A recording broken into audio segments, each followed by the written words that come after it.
Hey, Wholeness, this is Josh of Interskilled, and today I'm honored to have Dr. Sally Hare with me. Sally, how's it going today? Great day on the coast of South Carolina. Thanks, Oh, Josh. I'm glad to cool. be here.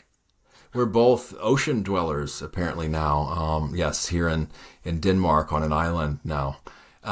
So tell me, who is Dr. Sally Hare? Is it okay just to call you Sally? And what kind of work Please. do you, okay? And what kind of work do you do?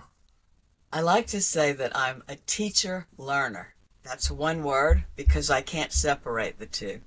I best learn by teaching, and I definitely am always learning. So I'm a teacher learner. I used to do that in a real job. I was a college faculty member and dean of the graduate school at Coastal Carolina University for a lot of years. But now I just do it on Zoom and other places with people who want to learn. Well, that's really cool, and it reminds me of the kind of inner work that I find really fond of and important in my path. And the work I'm doing is a meditator and doing a little bit of teaching. I don't know if I'd really call myself a teacher with it, but it's even the most of the teachers I respect. They're practitioners first, right? So in the universe of schooling, education, it's so great that the educators are also learners because they're doing what they're teaching, right? So they're not just like someone, an authority on high, and I don't have to learn anymore. Now I'm just the teacher, but they're also a practitioner or a student too. So tell me about what drew you to the field of, I guess, education and higher knowledge too. I think I was born to be a teacher. I think that, literally from the moment of birth, I was fascinated by learning. And um, I ran away from home to go to kindergarten at age 5 and just fell in love with that and quickly created a classroom in the living room with my two little sisters and my dolls. So I think I've been teaching and learning all my life. Well, that's so great. I mean, I wish I could say the same. Kind of disillusioned a little bit in a a university dropout. However, I regained my passion for learning. Actually, after I left though, and kind of more of an autodidact. But it's so refreshing to meet educators like you who it just seems like you have it, like you say, have it in your bones and really authentic and a deep sense of care and yeah, wisdom around it too. It seems, yeah. When I turned 70, now I'm 76, so that was 6 years ago. When I turned 70, I began to think about what did I want to be when I grew up. 70 felt like a very important age. I've had other important ages. 10 was important because I got to be two numbers, and 21 was important because I got to drink and vote. Now I think you can do both of those earlier. 50 felt important because I'd lived half a century, and 70 felt important. So I did what teachers do. I researched to see, how could I make the most difference in the time I had left. And what I learned was that there are more old people on the planet than there have ever been, but there are fewer elders. So that made me really curious about what is an elder and could I become one? And the more I looked into that, the more I decided our planet really needs elders. And it's an intentional choice to become an elder. And it wasn't too late. Although I did quickly realize that starting at 70, you have a lot of remedial work to do. Really, the path to becoming an elder starts much, much earlier. And I had a lot of unlearning to do. And unlearning is harder than learning. Unlearning takes more energy than learning. And because I'm a reader, I immediately went to the library and to the internet to find a book on how to become an elder. And I couldn't find it. So I thought maybe I need to write it. So I created what I call the ElderGarten, a field guide to the journey of a lifetime. And I'd love to just read to you from that what becoming an elder means for me. Elder is the time of life when meaning blooms from a lifetime of seeds. Elder's all about understanding the meaning of life. And I used to think that there was a one meaning of life and I had to figure that out. But now I've come to understand that meaning is as individual as fingerprints. And our work is to create our own meaning of life. An elder lives with authenticity, with integrity.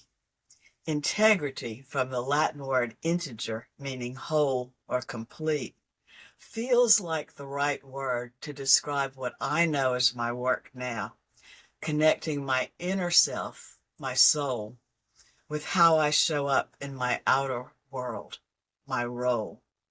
So I would say that connecting soul and role as elder has become what my work is now. And I already told you that I ran away from home to go to kindergarten, but that's really kind of how I came up with that I need an ElderGarten.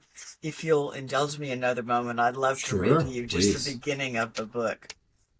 My mother often told the story that I ran away from home to go to kindergarten.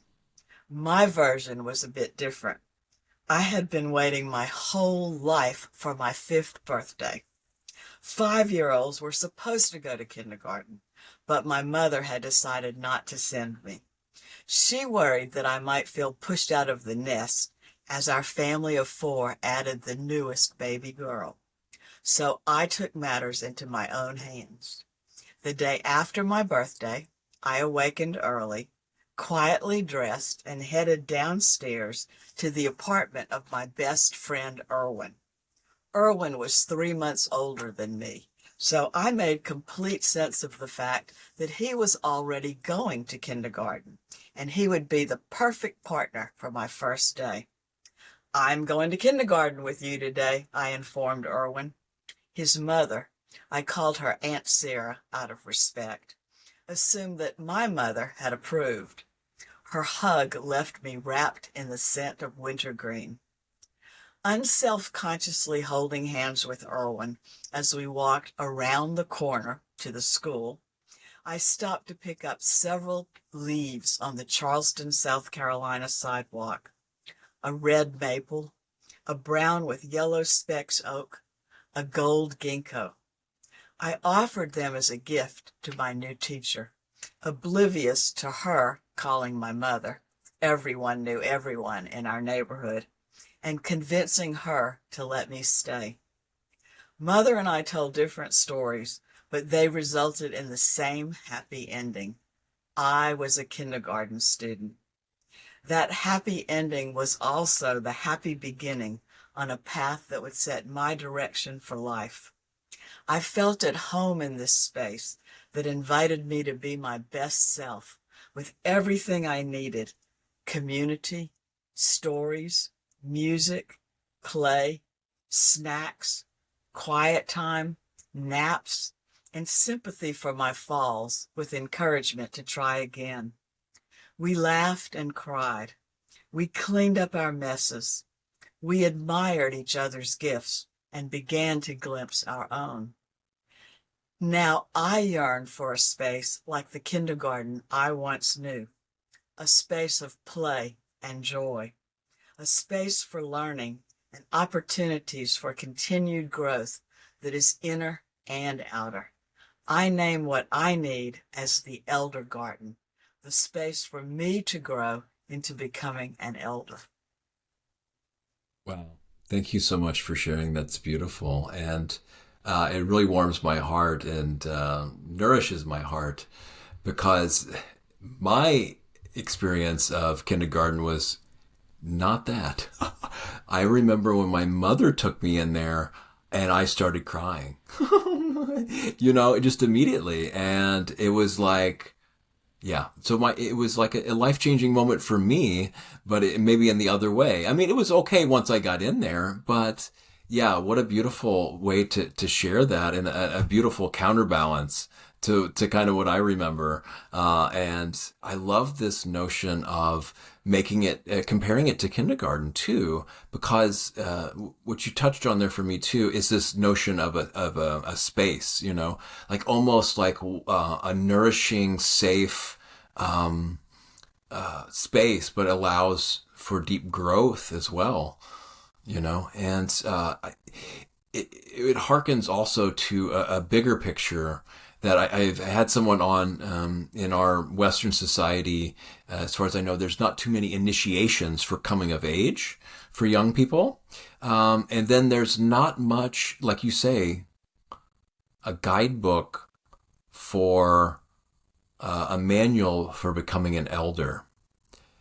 So there is no kind of manual to break out for these things, for both initiations for young people and becoming an elder, like you say. There's not really there. So reiterate again why you found this notion of wise elder hood important, and then how how you kind of got the impetus to start this as well. Because I've had some teachers early on, you know, spiritual teachers, one that really drew out the importance for this wise elders, because there's so many different ideas about, let's just say, old people, for lack of a better word. So sometimes people think that's a pejorative, but maybe sometimes not, you know. But, you know, we are lacking such wise elders, and it's so needed, I feel. We hear about indigenous cultures, and that's their councils, right? The council of grandmothers, you know, the elders in the tribe. Some societies, they make all the decisions. I mean, that's their governing body. Here in the West, I mean, we have a completely different notion of that. So to kind of congeal that a little bit, what really got you into the push into this, and then and then how are you going about this, you know? Thanks. That's a great question. I said earlier that elder is not about age.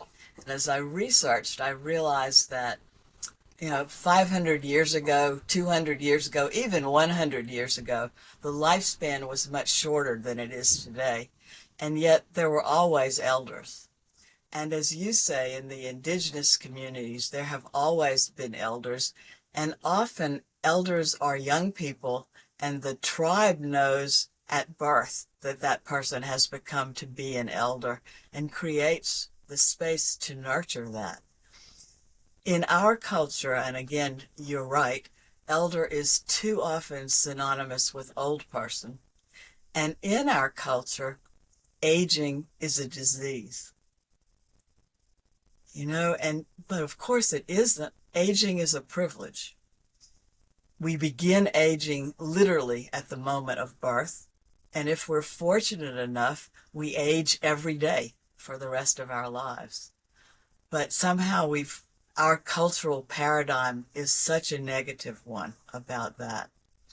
So as I began to research it, what I came to understand was that this journey is really about creating meaning.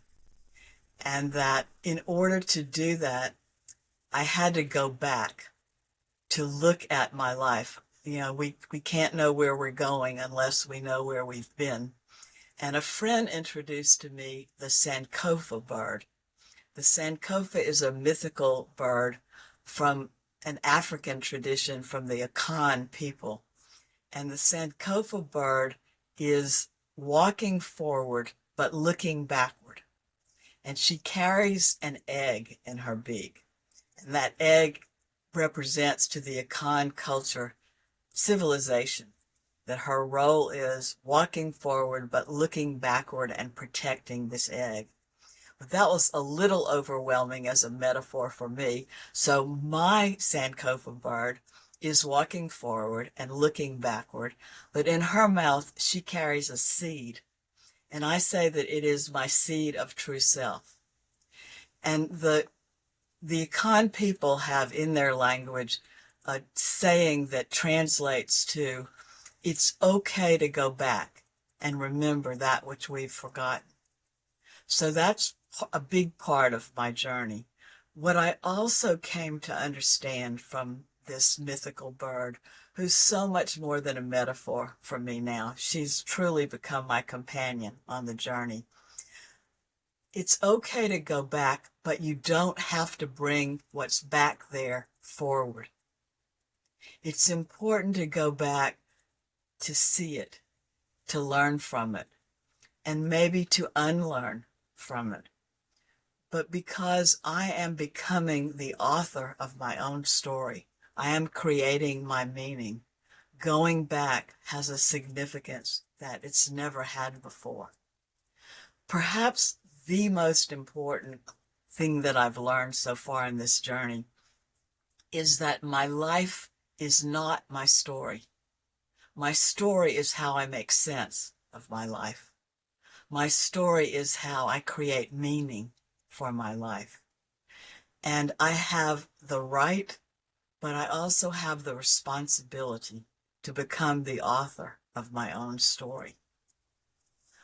That was a little scary as I began to move out into the world. I'm a bit of an introvert, and sharing my story in order to invite other stories became, well, it made me feel really vulnerable. But one of the things that helped me a lot was something I read from the theologian Friedrich Buechner.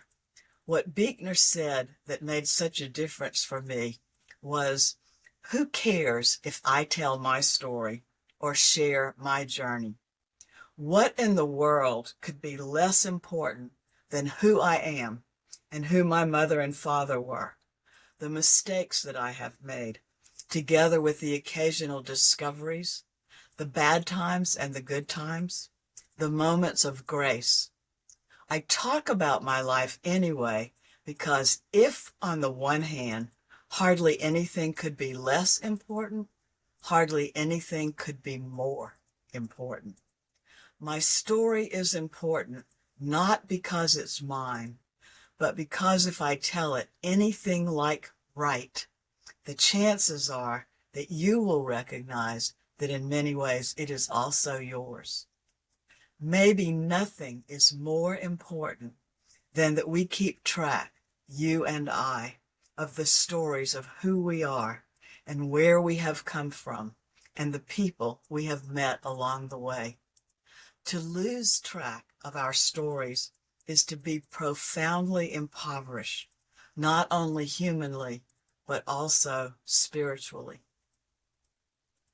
Wow, thank you for sharing that. And it's kind of a little bit of wake up call for me because I'm not really good at sharing my story and keeping track of my story, actually even valuing the stories a lot from other people. Of course, I recognize the importance of them. They are very valuable, and it ties into elderhood too, I feel, because not only are elders, I feel, be the wisdom keepers, right? These are the wise men and women, as you say, it's not necessarily tied to age, that people go to for advice, for life lessons, when they're maybe even going through challenging times, to find connection. But the stories that we make sense of our reality. A lot of people make sense of their reality through stories, And this narrative is so powerful. We see people in media controlling the narrative, right? That if people will buy a storyline, then that's pretty much people's reality. So, regardless of that, it is a very powerful thing. So it is with, as you say, great responsibility it comes to too, because a lot of times people don't live in a reality, so to speak. They live in a story about reality. And there's nothing, I don't think, wrong about that. But there is a great importance of how that narrative is crafted and what it says, because people will have that narrative. And, a lot of the history, they say, is written by the victors. And so we can't control other people's narratives or what's been handed down to us, how true or not, or how helpful or not necessarily it is. But like you're saying, we do have the responsibility to craft our own narratives and what we do with them. So it is a great responsibility. And I love how yours is really very vivid just the short thing you told me about kindergarten there, and it's very helpful. It's heartwarming. It's useful, right? And it's yeah. So I'm just trying to emphasize how important this can be. And what it also does is it shows our interconnectivity, right? That we're not separate from each other, that we're interdependent. We don't live in a vacuum. So with responsibility, we also have to allow others into our hearts and realize that we're going to be in other people's hearts, whether we really want to or not. So what's the best way to go about that? And a way that most people connect is through our narratives and our stories. So thank you so much for sharing that. Yes. So true. Yes, as I said, I have to go back and remember, but I don't necessarily have to bring that forward. Or perhaps as I bring it forward, I can now tell it as my story. Um, an, Another example of that I put into my field guide is a story about my 5-year-old self. My 5-year-old self cowered at a reprimand from my father while riding my tricycle on a humid South Carolina morning alongside my neighbor Irwin, both of us in shorts with no shirt. Daddy named with loud certainty that girls' bodies were different from boys'. I was not clear about the how, but I understood that I should be ashamed. Naming carried a lot of weight for me. I learned early in life that naming is power. I grew up with someone else doing the naming for me, giving up not only my power, but confining my vision, restricting my possibility, shrinking my world. Most of my life, I wanted to be a boy. Well, not really most of my life, but I certainly wanted that from age 5 until about age 20, maybe even into my 30s. I not only wanted to be a boy, I yearned to be the son that my father wanted. Awakening now to the promise of life at 75, to a freedom I have never known, I know that what my younger self really wanted was to be seen. I wanted a voice. I wanted equal opportunities and rights, and I saw boys as having those privileges. This is really important. And the whole gender thing aside, because I know it's a really hot topic now, which you really touched, and we can obviously talk about that. But this notion, and this notion of being seen and heard, it is so important. We have this saying that children should be seen and adults should be heard. But how much are people just crying out to be seen and heard, right? And some people need to be seen to be heard, and others need to be heard to be seen. But what a great gift it is to really hear someone, being present to hear them, to see someone, to really see someone. It is such a great gift, and it's almost a need that we have. And I love how we can actually give ourselves this as well. So it's such an important thing we have here. Yeah. Um, You said a few minutes ago mhm. something about that the victors tend to be the ones who get to tell the story, Yeah. and that for me is part of this journey, is reclaiming my right to be the author of my own story, to make sense of it in my own way, to create my own meaning, and to create the space for others, to invite others to do that. It is very powerful, right? To craft our own narrative and take that power back. And I love how you said to look back, but that we can then draw on that and kind of rewrite it or tell it in a way that we want it going forward.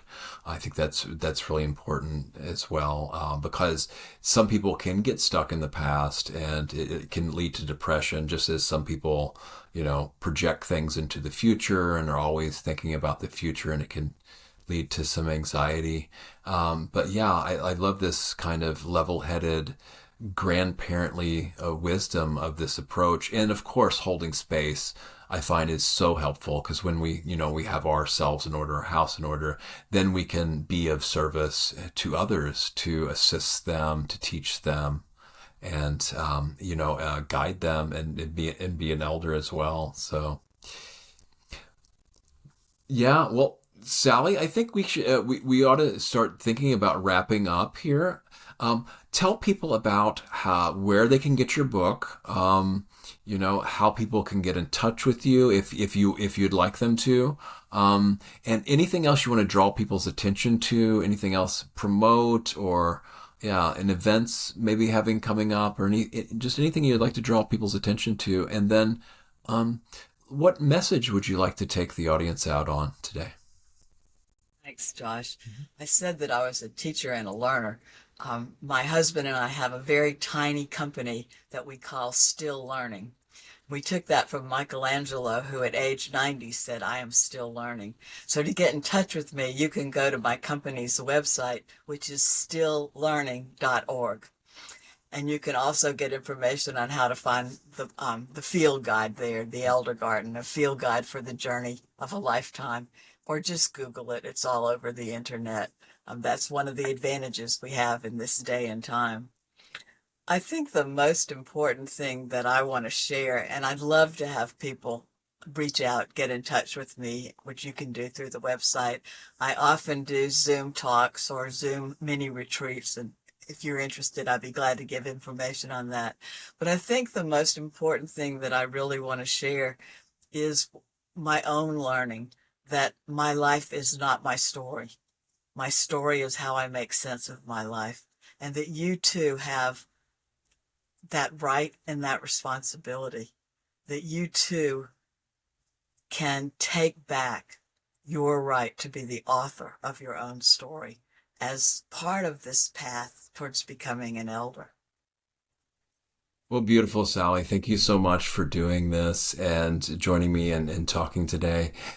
We definitely need more elders in our lives and society. So may all beings everywhere come to find elderhood and